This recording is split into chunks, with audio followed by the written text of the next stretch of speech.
amigos, ¿cómo están? Ya estamos aquí un día más en Creativarte, un espacio para el arte, para la psicología y el psicoanálisis. Recuerda mis redes sociales. Permítanme, voy a mover tantito la compu. Un poquito más para atrás, ya. Y bueno, recuerda que mis redes sociales son CEPAP, CPAPP, Centro Psicoterapéutico en Arte, Psicología y Psicoanálisis, y acuérdate que ya tengo un canal en YouTube que se llama Creativarte-Bajo, Creativarte-Bajo. Te digo por qué es Creativarte-Bajo, porque tengo otros YouTubes cuando yo estaba en la radio. Nada más es Creativarte. Entonces, mi canal ya es Creativarte-Bajo. Y bueno, te voy a agradecer si le das un like, si nos sigues, si nos recomiendas. Y bueno, para que esta comunidad de arte, de artistas y de colegas, pues siga creciendo. Y bueno, pues hoy estoy conectada hasta Argentina, que ya lo he dicho muchas veces en mis programas, ¿no? Creo que es lo único que me gusta de la pandemia, el lograr este modo que llegó para quedarse, que es el Zoom, ¿no? Antes teníamos, ya sabes, el Skype, pero bueno, ahora tenemos, bueno, salieron muchas plataformas y bueno, yo trabajo a través de Zoom y bueno, pues esa es la fortuna de poder encontrar gente del exterior y bueno, pues tú ya sabes que como hoy han estado varios conmigo de Argentina y bueno, pues hoy le agradezco muchísimo a Sonia Abadi que está aquí conmigo y bueno, te voy a hablar un poco sobre ella, quién es Sonia Abadi, ¿no? Sonia Abadi es médica, psicoanalista e investigadora en innovación y redes humanas. Desarrolló el modelo Pensamiento en Red, que integra la psicología, las neurociencias y las ciencias de las redes vivas. Es conferencista y autora de varios libros como Pensamiento en Red, Conectando Ideas, Personas y Proyectos. La prodigiosa trama, variaciones en clave de red, y recibió el premio Gobernador Cresto. Perdón, es que estoy un poquito enferma, no tengo COVID, gracias a Dios, estoy enferma, nada más, ¿no? Del Senado de la Nación Argentina como líder para el desarrollo de América Latina.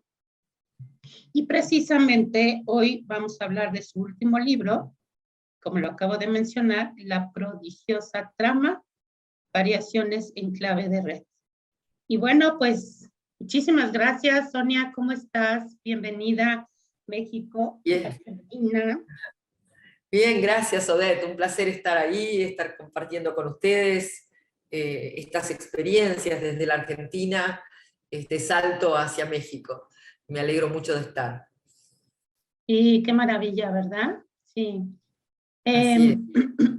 Bueno, ¿qué es la trama prodigiosa? O la prodigiosa trama. Bueno, ¿por qué elegí? Vos me dijiste habla de lo que quieras, habla de lo que te guste. Bueno, ¿por qué elegí la prodigiosa trama? Porque pensando un poco de qué iba a hablar, si iba a hablar de lo que yo sé hacer, de mi trabajo con las redes humanas, si iba a hablar de lo que ha sido la experiencia de la pandemia y el confinamiento, si iba a hablar de las historias que me fueron sucediendo, me di cuenta que en realidad este libro que nació en pandemia, que nació en el primer año de pandemia, además en el 2020, de alguna manera sintetiza, refleja, enhebra, reúne muchas situaciones que tienen que ver con lo que yo hago, con lo que enseño, con lo que capacito en empresas o enseño en universidades, también con cómo sucedió esto que es mi trabajo con las redes, que voy a contar un poquito, y cuántas fueron las anécdotas que sucedieron a partir de esta mirada. Yo digo en este libro que una vez que me puse a estudiar las redes humanas, la conexión entre las personas, en ese momento yo desarrollé un modelo que se llamó Pensamiento en Red, del cual hay un libro. Todos los libros míos están en digital también, y en audiolibro, contados con la voz de la autora, o sea, de mía. Este también. Pero mi idea no era promocionar este libro, no es para eso que elegí el libro. Lo elegí porque me ayuda a sintetizar y a representar lo que pienso, lo que hago y lo que estuve viviendo, como muchos de nosotros, en estos últimos año y medio, casi 2 años ya. Entonces, yo lo que yo descubrí hace ya más de 10 años fue una cosa bastante interesante. Los psicoanalistas ya sabíamos que el pensamiento, que las ideas en la mente se conectan de 2 maneras. Una manera lógica, formal, predecible, que el psicoanálisis llamó proceso secundario, esto para los colegas, y una manera informal, azarosa, por atajos, por rodeos, a campo traviesa, diría uno también, donde las ideas se conectan de otro modo. Eso el psicoanálisis lo llamó proceso primario, y lo que sostiene el psicoanálisis es que así funciona el inconsciente. Muy interesante todo esto, porque uno llega a la conclusión de que todo lo que es lógico, todo lo que es lógico, todo lo que funciona de una manera secuencial, que nos permite razonar, todo lo que es racional y lógico, se conecta de una determinada manera. Y lo que se conecta de otras maneras, esto que viene de lo inconsciente, que viene de lo que se llama proceso primario, esas otras conexiones azarosas, inesperadas, atemporales, son la fuente de varias riquezas que tenemos los seres humanos. La intuición, la empatía, la creatividad, y una que siempre nos olvidamos, pero que es maravillosa, que es el sentido del humor. Así es. Intuición, empatía, creatividad, sentido del humor, van por esos atajos y rodeos de la mente que no son los predecibles. Esto yo ya lo sabía como psicoanalista, pero me acordé que 100 años atrás, el papá Freud, nuestro originario del psicoanálisis, llegó a decir en un momento: ojalá que alguna vez los neurólogos puedan confirmar esta hipótesis de trabajo que sostengo como psicoanalista, y que vean esto también en las neuronas. Bueno, esto sucedió. Hoy la neurociencia, la nueva neurociencia, ha descubierto que las neuronas en el cerebro se conectan de 2 maneras. A los que somos psicoanalistas no nos resulta ninguna sorpresa. ¿De qué manera se conectan las neuronas en el cerebro? Por caminos predecibles, yo los llamo autopistas, porque son esas conexiones que recorremos siempre, que ya las conocemos, y por caminos imprevistos. Es decir, que las neuronas se conectan de 2 maneras, estableciendo circuitos muy intensos, muy claros y muy fáciles de recorrer, poderosos, fuertes, y lanzando conexiones sueltas con otras neuronas que no están en el circuito. Oh, sorpresa, ¿cómo se parece esto?, me dije yo, a lo que sostiene el psicoanálisis respecto de las ideas, respecto del pensamiento. Con lo cual yo ya tenía 2 modelos. El pensamiento psicoanalítico, que explicaba cómo se conectan las ideas de 2 maneras diferentes, y ahora teníamos la neurociencia, que explicaba redes neuronales con la misma lógica, 2 maneras de conexión. Oh, sorpresa, en ese momento de mi recorrido me encuentro con la ciencia de las redes vivas. La ciencia de las redes vivas, de las cuales las redes humanas son las más importantes, es el producto de la investigación de físicos y matemáticos, o sea, de disciplinas muy alejadas de lo psicológico. ¿Qué descubren ellos? Empiezan a estudiar, y voy a contar un detalle más, financiados por las redes tecnológicas, que necesitaban saber cómo capitalizar mejor las conexiones en la tecnología, empiezan a investigar sobre cómo se conectan las personas en una sociedad, en una empresa, en una organización profesional, en el mundo. Y oh sorpresa, ¿qué descubren estos físicos y matemáticos, de los cuales hay varios que han escrito cosas sumamente interesantes, hay material para buscar?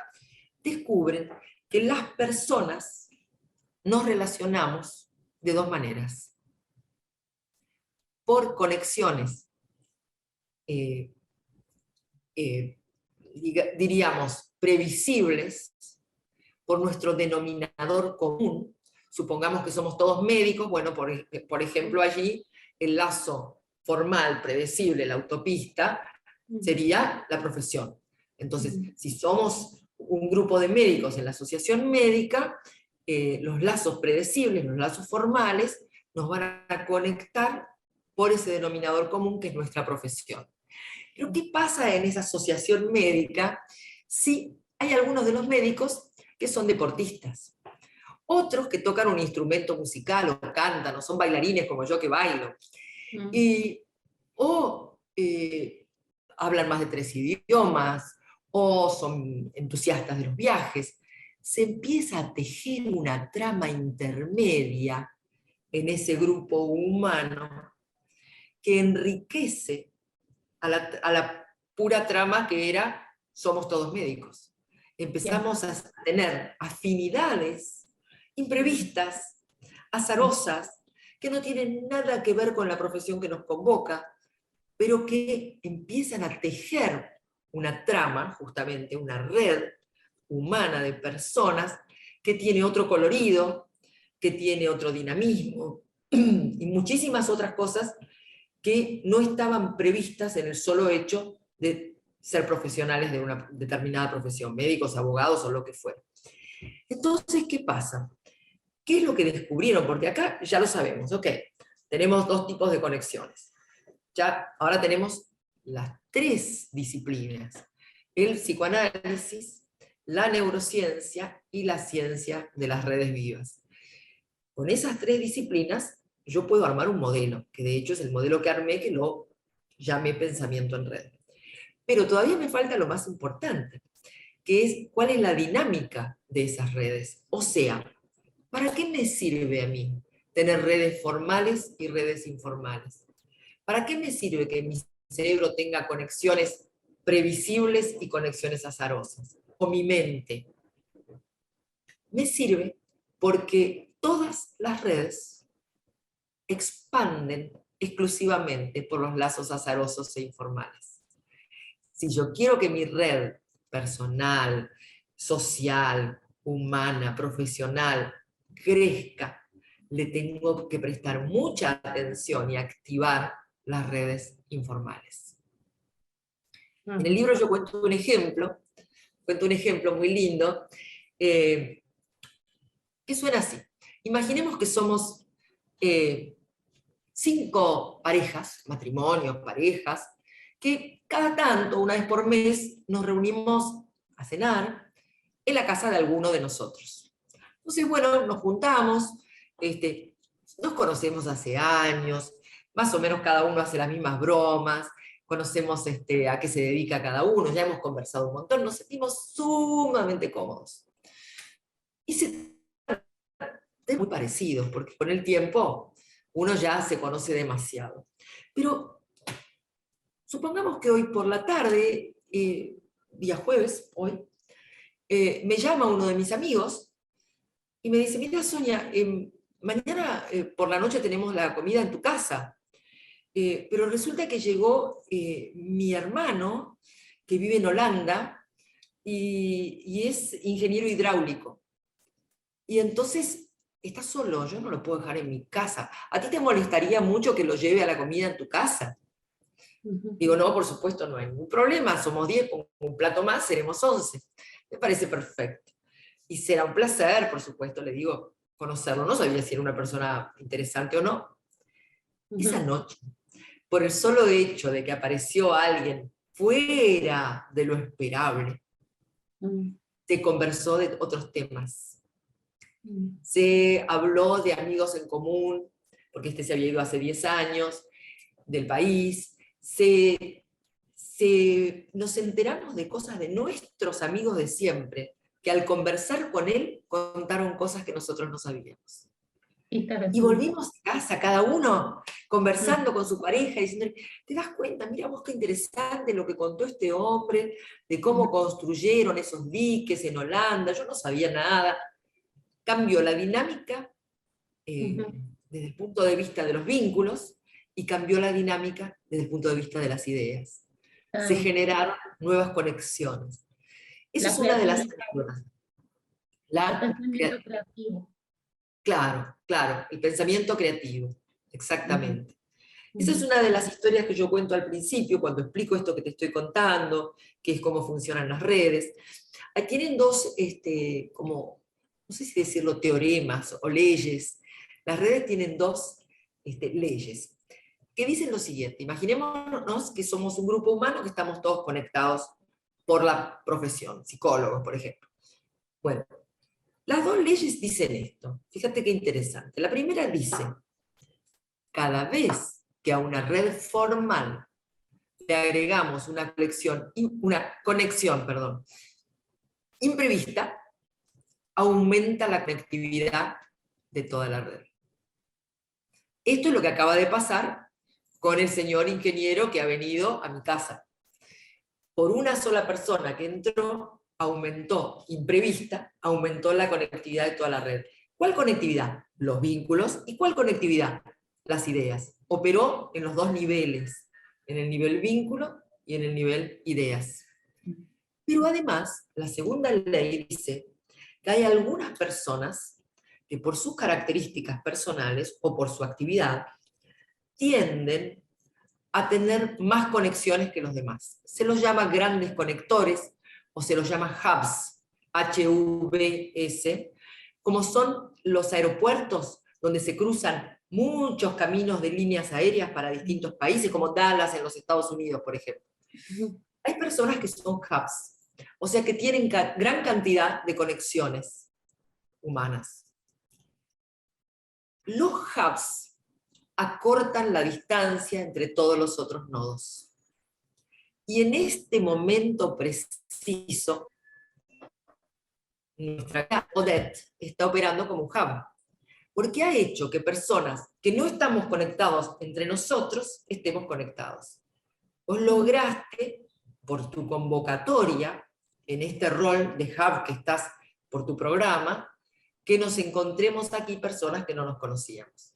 Acortaste la distancia entre tu público, entre las personas de tu público y conmigo, que entré por acá para poder contarles estas historias. Esas son las dos leyes. ¿Y Wow, qué más tengo interesante. en mi libro? ¿Y qué más tengo en mi libro? ¿Qué sé yo? Hay tantas historias. Me gustaría contarles alguna. Bueno, hay alguna que les va a divertir, que no tiene que ver exactamente con las redes, pero sino de cómo funcionan nuestros prejuicios. Yo sé que hay un público que vos tenés, de muchos colegas, por supuesto, pero también de personas a las que les pasan cosas, como nos pasan a todos, y que ayuda a entender. Bueno, resulta que tuve una experiencia bastante particular hace un tiempo. Un buen día salí a hacer una caminata por el bosque que hay acá en la ciudad de Buenos Aires, se llaman los bosques de Palermo, y tiene un circuito grande con un lago en el medio, y yo salí a caminar.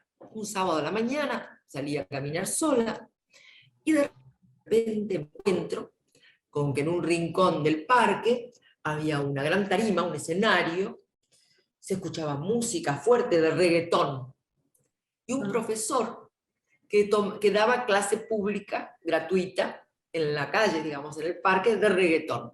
Había como 50 personas.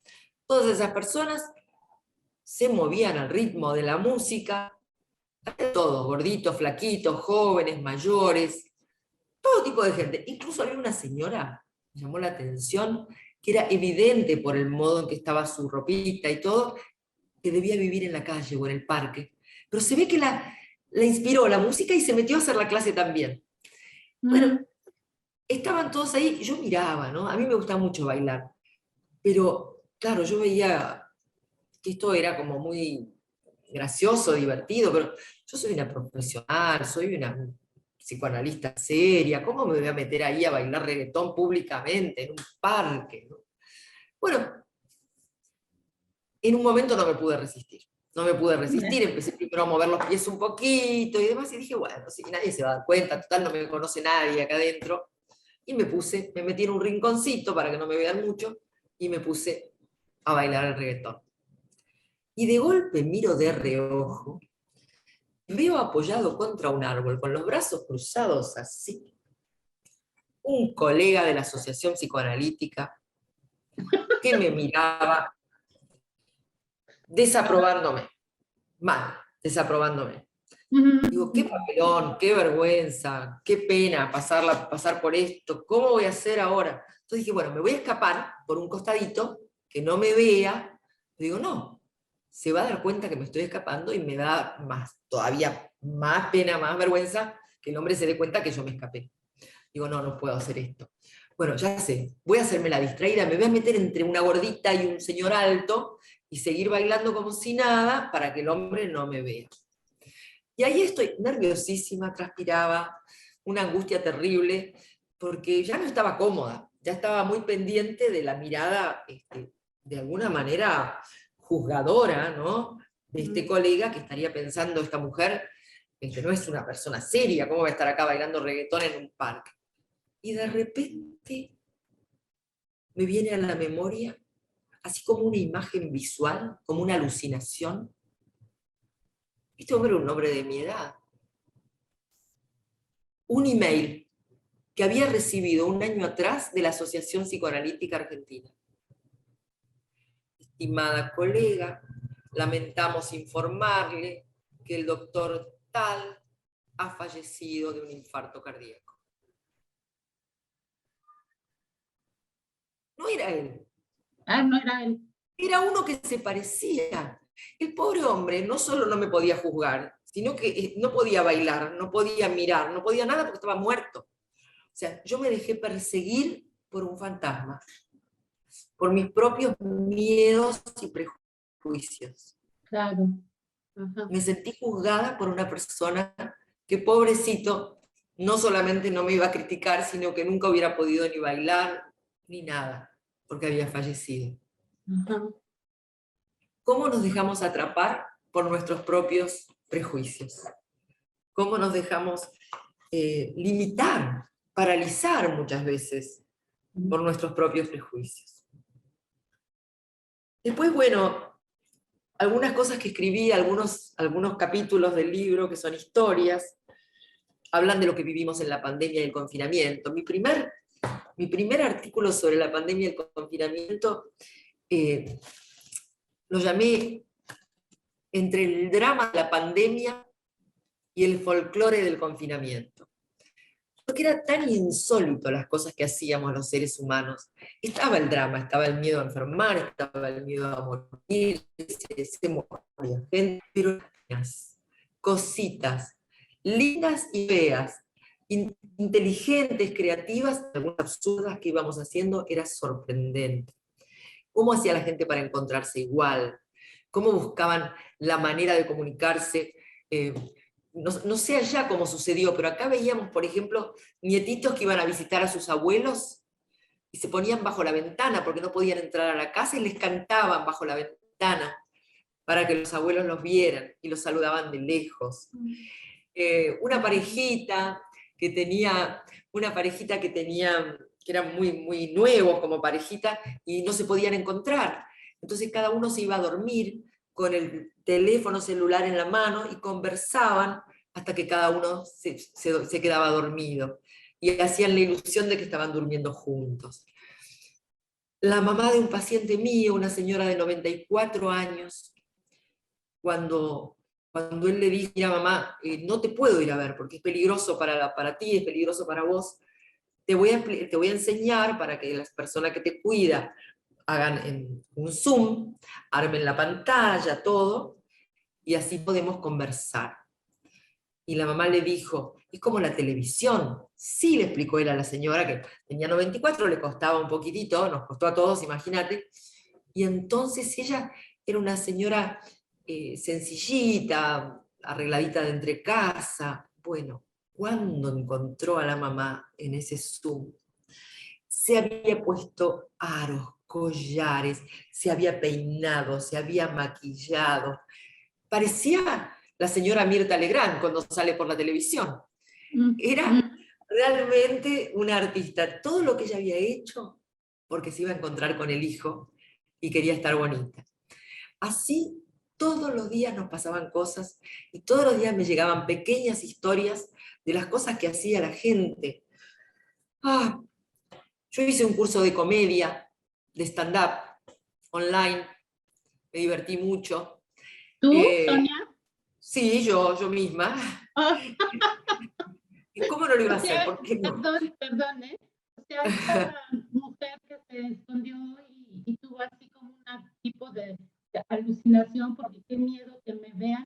De repente hiciste un stand-up. De repente hice un stand-up, mira vos, pasé de eso a lo otro, Ajá, exactamente. ok, ok. Pasé de eso a lo otro. Sí, hacíamos cosas, todos cosas sorprendentes, cosas sorprendentes. Bueno, también acá hubo mucha carencia porque la gente que tenía trabajos informales no podía trabajar y entonces necesitaban comer y no había dinero y entonces era difícil. Entonces se armó un grupo de mujeres en el barrio donde yo vivía que cocinaban y preparaban viandas para entregar en los lugares menos favorecidos. Se llevaban 20, 40, 60 viandas. Yo estaba con mucho trabajo, dando conferencias, atendiendo pacientes. ¿Quién tenía tiempo y ganas? Mi marido. ¿Qué hacía mi marido? Todas las semanas cocinaba 60 viandas y las poníamos en, yo lo ayudaba a ponerlas después en cajitas para mandarlos a distintos lugares. Todas esas cosas fueron pasando. Eso fue el folclore del confinamiento, no la pandemia en sí misma, que fue y todavía sigue siendo dramática. Esas son las cosas que nos fueron pasando, nos pasó de todo. Y cada uno hizo todo lo que pudo. ¿Qué más? Bueno, después conté la historia de mi abuelo. Yo tenía un abuelo, mi familia es siria de origen. Mi abuelo vivía en Siria. Eh, y él era juez, era abogado y juez, pero al mismo tiempo tenía una familia numerosa de 7 hijos, y al mismo tiempo él tenía una empresa de importación de telas de Inglaterra para ropa de hombres, para los trajes de los hombres. Y era la Primera Guerra Mundial, y se bombardeaban las ciudades, y, y él logró invertir en ese momento todo su capital, porque era un momento importante para vender, y compró telas de Inglaterra para llevar a la ciudad de Damasco, en Siria. Y las telas venían en un tren, y un avión inglés tiró una bomba, el tren se incendió, y él perdió todo lo que tenía. Llegó a su casa, habló con su mujer, sus 5 niños, 7 niños, 5 varones y dos niñas. Habló con su mujer, le dijo: mira, tengo que contarles algo a toda la familia el día de hoy, así que te pido por favor que prepares la mesa de fiesta. El mantel de hilo, los cubiertos bonitos, las copas de cristal, porque tengo que contarles algo muy importante. Y cuando mi abuela preparó todo y los niños se sentaron a la mesa, él les dijo: quiero contarles que hoy una bomba estuvo a punto de caer sobre nuestra casa. Afortunadamente, no sabemos si la mala puntería, si la ayuda del cielo o qué fue, cayó nada más que sobre un tren con mercaderías y no mató a nadie. Así que vamos a brindar y vamos a celebrar hoy por nuestra vida. Y así fue. Y era un hombre con una gran resiliencia, como se decía en esa época, como se dice todavía. Y esto me lleva a hablar de la resiliencia, porque en este momento difícil, donde todos estamos reinventándonos, como dice la gente ahora, reorganizándonos, reinventándonos, replanteándonos nuestra vida a partir de una crisis tan importante, se habla mucho de la necesidad de tener resiliencia. La resiliencia, por definición, es la capacidad ante una crisis o ante una ruptura de poder regresar al estado anterior.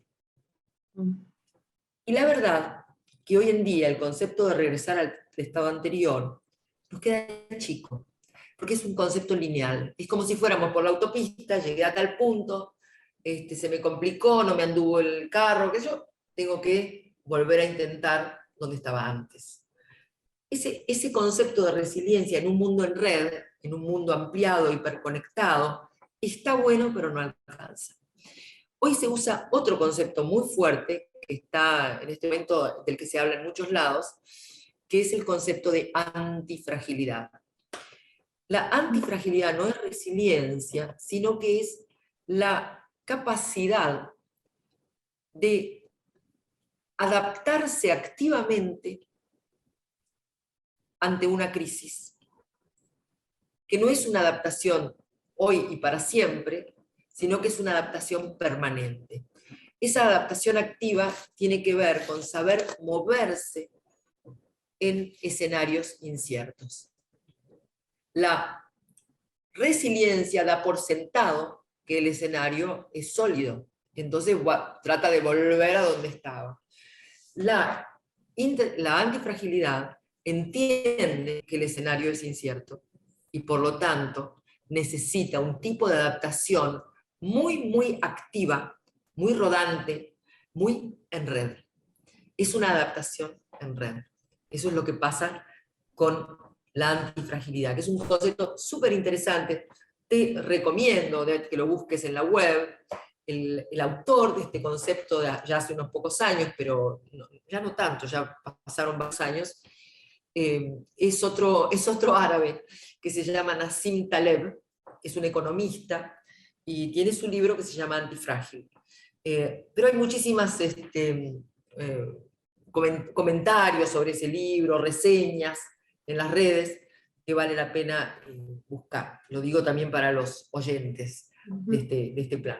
Vale la pena muchísimo porque cuando uno entiende el concepto, como pasa siempre, cuando uno nombra las cosas, puede trabajar sobre ellas. Las cosas que no tienen nombre, uno no sabe qué hacer con ellas. Entonces, ponerle nombre siempre ayuda a poder entender y a poder cambiar, justamente, a poder cambiar aquello que a uno le pasa. Antifragilidad. Antifragilidad. Antifragilidad. Así es. Así es, ese es el concepto. Ese es el concepto. ¿Qué es anti para ti? Antifrágil. Para que, a ver, lo entienda. Sería lo contrario de frágil. Lo frágil se quiebra ante una crisis. Lo antifrágil se adapta activamente y dinámicamente para poder llegar más lejos que el lugar donde se produjo la ruptura. No busca volver hacia atrás, sino que busca proyectarse hacia adelante. Hacia adelante y hacia los lados, porque cuando es en red, no es un solo camino. Se van a abrir varios caminos y uno va a tener que adaptarse varias veces. O sea que tu abuelo, sí, fue resiliente, sí, pero también tuvo esa... Pero también antifrágil. Claro. Así es, exactamente. Por eso cuento esa anécdota de mi abuelo. Por eso la cuento. ¿Y sí, qué hizo después tu abuelo ante mi abuelo después, bueno, mi abuelo estaba a favor de la independencia de su país. No sé si saben que los ingleses y los franceses, sobre todo los ingleses, le pidieron a los países árabes que los ayudaran en la Primera Guerra Mundial, que los apoyaran contra el enemigo, que eran los rusos en ese momento, con su propia alianza, ¿no? Entonces, ¿qué pasó?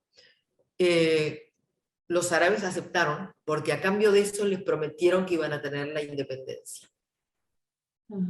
Siria, Líbano aceptaron colaborar con los aliados y los traicionaron. Los aliados no les dieron la independencia, armaron una especie de, no sé cómo llamarlo, como no era una colonia, no era exactamente una colonia, pero armaron un sistema de control donde ellos quedaban a cargo. Los franceses quedaron a cargo del Líbano y los ingleses quedaron a cargo de Siria. Durante un protectorado, así lo llamaron, un protectorado. Protectorado francés, Siria pasó a ser un protectorado francés. Mi abuelo estaba muy decepcionado porque él estaba a favor de la independencia de su país, además como era juez, era un hombre que participaba políticamente y demás, y se fue del país. Se fue, se tuvo que ir básicamente del país por sus ideas, y terminó yendo a Italia, donde vivieron 15 años la familia. Allí estudiaron los hijos, se formaron, él montó un negocio diferente de textiles allá, y a los 15 años tuvieron una historia de familia donde él vendía telas a la Argentina, y en un momento un gran cliente, un mayorista, no les pagó lo que debía pagarles de lo que le enviaron, que se mandaba por barco en esa época. Entonces él mandó a 2 de sus hijos, uno de 20 y otro de 22 años, a intentar cobrarle a este señor. Entonces llegaron a la Argentina, mi padre y su hermano, llegaron a la Argentina y fueron y le recuperaron las telas, y como eran muchas, alquilaron un local en una calle de Buenos Aires y vendieron ellos todas las telas. Pero ¿qué pasó? Las vendieron tan rápido y tan bien que le escribieron al padre y le dijeron: nos queremos quedar aquí por un tiempo más, mandanos más cosas, enviaron más cosas. Y así fue que empezaron a trasladarse hacia la Argentina, donde después crearon una fábrica textil. Ya en lugar de importar, ya directamente produjeron telas en la Argentina. Esa es la historia. Así que hubieron varios movimientos en la familia. Ajá, Pero esto en la Argentina es un clásico. O sea, en la Argentina somos todos hijos y nietos de inmigrantes, todos. Y de gente muy luchadora que ha crecido muchísimo en montones de ámbitos. La Argentina es así. La broma siempre en nuestro país dicen que los argentinos descienden de los barcos. Eso no lo sabía. Qué interesante. ¡Oh, Sí. qué interesante! No, eso sí es Sí. nuevo, ¿eh? ¡Wow! Sí, Sí es así. sabía algo, pero no así tan claro Así. como lo acabas de decir, ¿no? O sea Claro. que en base a esto de la trama de la... Ok, Ahora sí. ahora sí, gracias. Sí. En cuanto a esto de la trama, de lo que tú hablas en tu libro, o sea que han habido muchísimas conexiones, ¿no? Sí. Muchas conexiones entre lo que has vivido, cómo lo has vivido, lo que cada uno vive. Por ejemplo, a mí me viene una anécdota, ¿no? Sí. De esto de la reunión de los amigos. Me llevaste a recordar amigos que tengo muy queridos desde hace muchos años, ¿no? Que somos, desde que nuestros hijos eran chiquitos, ¿no? Ajá. Entonces, sí, alguna vez yo invité a una persona, colega. Ajá. Ellos son dentistas, músicos, escritor, guitarrista, mis amigos, ¿no? Sí, sí. Y entonces invité a esta colega y sí, se habló de algo completamente diferente, Sí, ¿no? es así lo que pasa. Y Y sí, cuanto más diversos sean tus amigos, tus vínculos, cuanto más riqueza de temas y de cuestiones para conversar y para compartir. como ahorita, ¿no? O sea, tú y yo estamos haciendo una conexión de algo que yo desconocía, Sí, sí, ¿no? claro, claro. Y me enfoco en los primeros 4 términos de los que hablaste, que fueron la intuición, la empatía, la creatividad y el sentido del humor, ¿no? Así es, así es. Entonces, es a través de estos 4 que se van generando estas conexiones, ¿no? Así es, así es. Pero también hay momentos en los donde el grupo, donde hace un grupo, y como lo sucedido con tu abuelo, ¿no? Llega una bomba. Sí.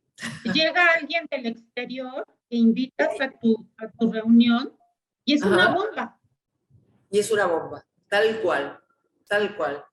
A mí me ha pasado, ¿no? Interesante. Eso que dices, híjole, así como tú en el parque, ¿cómo le hago para decirle que le baje, no? ¿Cómo le hago para decirle que pues mejor que se vaya, ¿no? O sea, ¿no?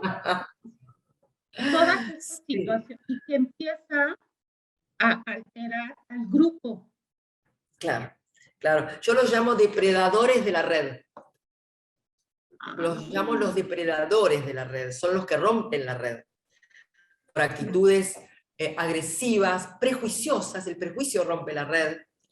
La agresividad rompe la red. Es decir, esos climas de conectividad se arruinan con personas agresivas, con personas prejuiciosas, con personas que tienen ideas fundamentalistas y entonces no pueden dialogar.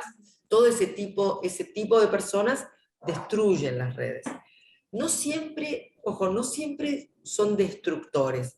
Porque un ejemplo que a mí me viene muchas veces cuando trabajo con una empresa, donde doy una capacitación a un equipo, te dicen, bueno, pero ¿qué hacemos con ese que cada vez que tenemos una idea nueva, viene y dice, no, pero tal cosa, no, pero fíjense, no, pero critica? Y entonces habría que sacarlo del grupo porque entonces frena todo.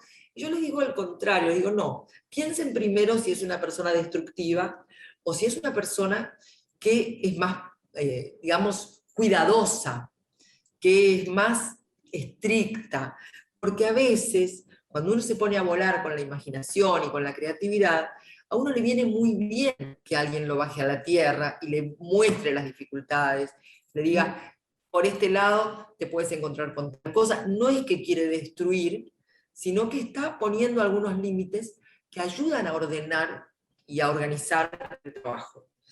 Entonces, también hay que aprender a reconocer la diferencia entre el depredador y aquel que de alguna manera va a juzgar con más precisión, con más detalle, con más realismo muchas veces, un proyecto.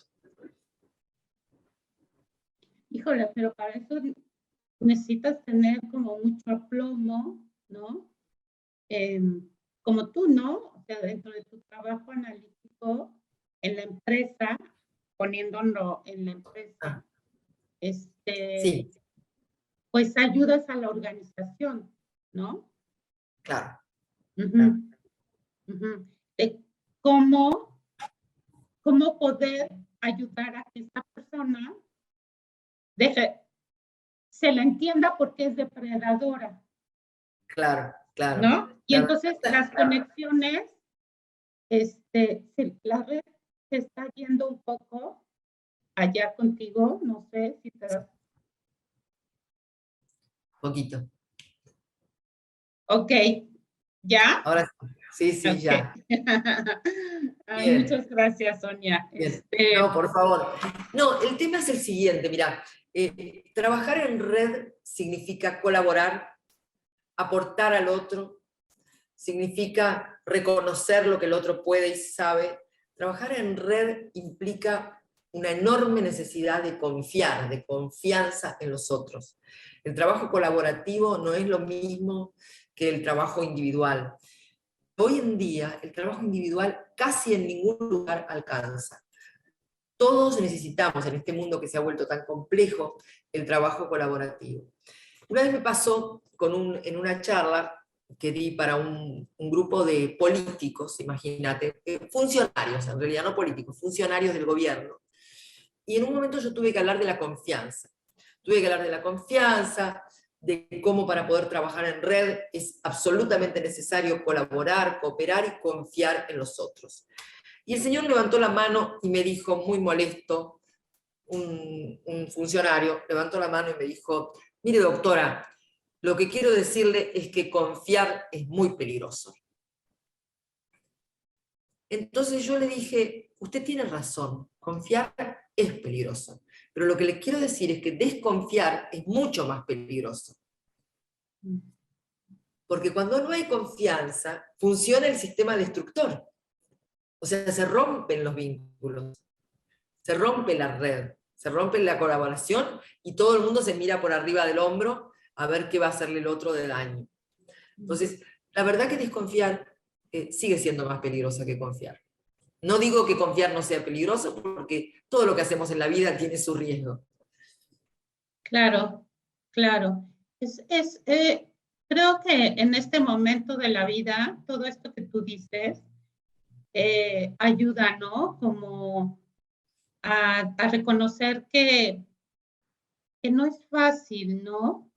No es fácil en este momento de crisis, ¿no? Tener empatía, ser creativo. Mucha gente fue creativa, como tú bien lo dices, ¿no? Cocinaban, aprendieron a diferentes cosas. Yo ¿Verdad? hice esto, ¿no? Esto Ujú. de la conexión de lugares Sí, alejados, ¿no? Este, y confiar, creo que en este momento es sumamente complejo, ¿no? Es confiar en que tenemos que aprender a vivir con esta situación que estamos padeciendo. Tú hablas que todo esto vino a raíz de la pandemia, de lo que tú empezaste a pensar, cómo lo empezaste a pensar, las anécdotas que vinieron a tu mente, como anécdotas como esta, la de tu abuelo, ¿no? Que sí. en un momento yo así lo asemejé, la crisis, ¿no? De la pandemia, como la Primera y Segunda Guerra Mundial, ¿no? Sí, sí. Uh-huh, uh-huh. Sí, lo que pasa es que una de las miradas que podemos tener sobre las crisis es que lo primero que colapsa en la crisis es la creatividad. Uh-huh. Sin embargo, la forma de salir de la crisis es la creatividad. La empatía, la intuición, la creatividad y hasta el sentido del humor, que nos ayuda a lidiar con esto tan traumático que estamos viviendo. Entonces, la verdad es que por más que nos sintamos aislados, colapsados, asustados, lo único que nos va a permitir salir relativamente airosos y saludables de esto es la colaboración, es la empatía, es la creatividad. Lo necesitamos, porque si no, nos vamos a quedar en un duelo permanente y no vamos a salir de esto. Y fíjate que yo tengo una anécdota, ya para ir cerrando, Sí.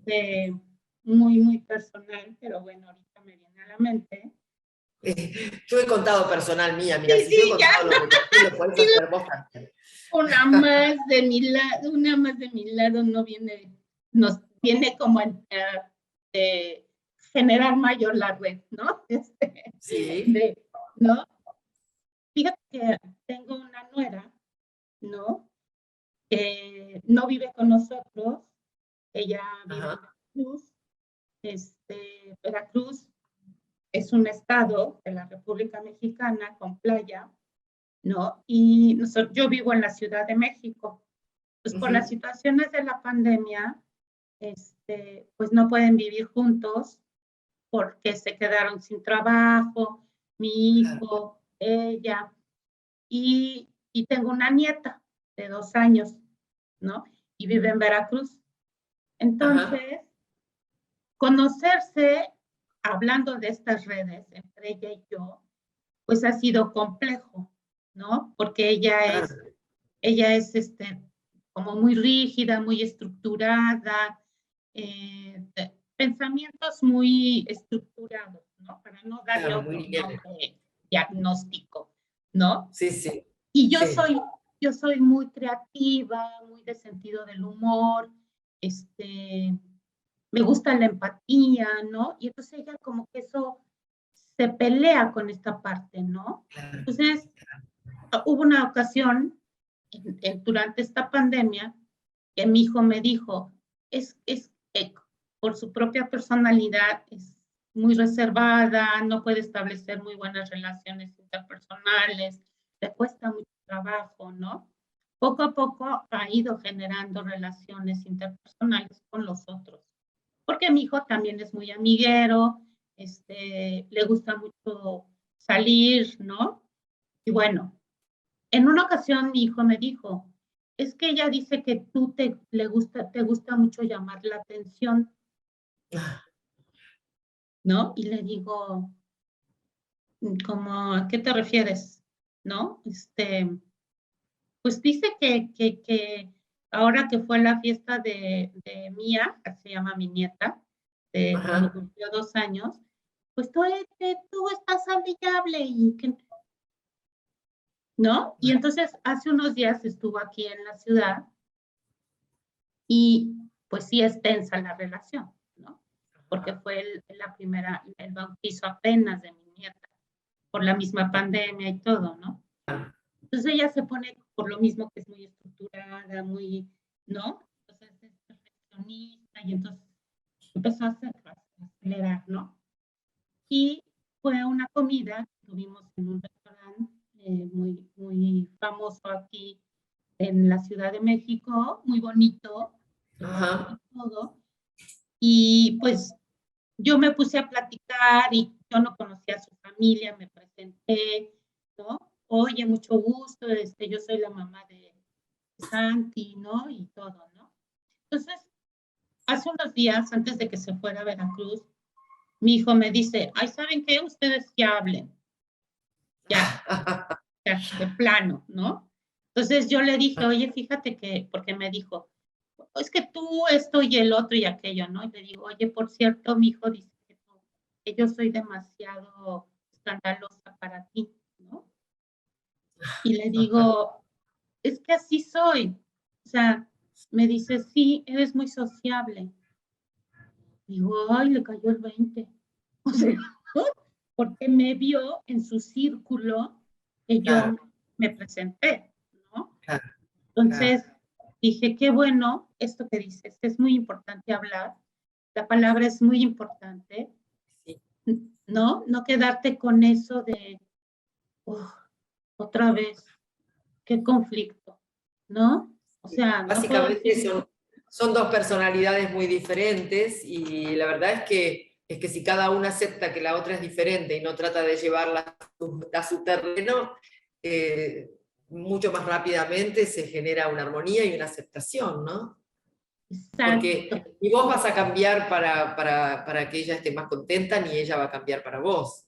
Quizá con el tiempo, si la relación funciona, si fluye, cada una va a aprender un poquito de la otra, pero mientras tanto, las personas son diferentes unas de otras. Es así. y eso es lo que tú hablas en la trama de las conexiones, ¿no? En la trama, que hay Exacto. distintos tipos de personas que se conectan de distinta manera. Y esa es la Bueno, oportunidad, sí, creo que estamos, ¿no? es lo que estamos, exacto. Bueno, Sonia, bueno, muchísimas gracias por la invitación, Odette. me Un dio mucho placer. gusto platicar y conocer esta parte tuya y espero que al público eh, le llame y te busque. Nada más dime cómo te encuentran en los audiolibros y todo esto. Bueno, todo está linkeado en mi página web. La página web es www.soniaabadi, con las dos A, soniaabadi.com.ar, ar, como Argentina. Ajá, soniaabadi.com.ar. ok. Ahí encuentran todo lo que yo hago, los Oh, libros y todo lo demás. pues ya saben, amigos, para conocer un poco más sobre esta trama de conexiones que están muy interesante, ¿no? A mí me deja pensando mucho y me ayuda a entender mucho también en lo que yo estoy, que es otra mirada, ¿no? He escuchado mucho sobre las neurociencias, obviamente trabajo mucho con esta parte del psicoanálisis, ¿no? Ustedes saben muy bien que me gusta mucho la teoría de Winnicott, ¿no? Entonces, esta creatividad, este sentido del humor, digo, ya Freud lo decía, que el sentido del humor es básico, es el juego de la vida, ¿no? Es aprender a jugar, es Así aprender a es. estar, la diversión tiene que haberla. Y bueno, si eres muy estructurado, date la oportunidad de divertir, ¿no?